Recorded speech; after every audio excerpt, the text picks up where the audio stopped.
पहिलीच्या मुलांचे औक्षण करून स्वागत करण्यात आले.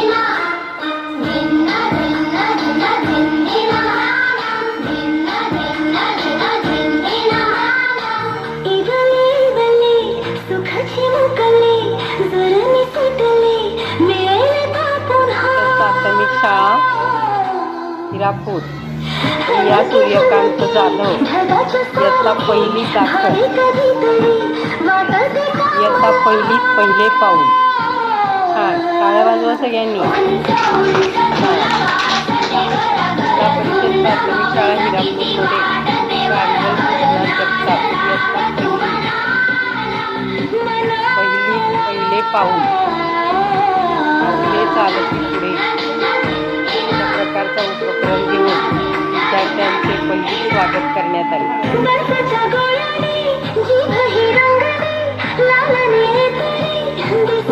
इयत्ता 4मध्ये संचिताचा प्रवेश झाला असून तिला 97% पडलेले, त्याबद्दल तिच्या पालकांनी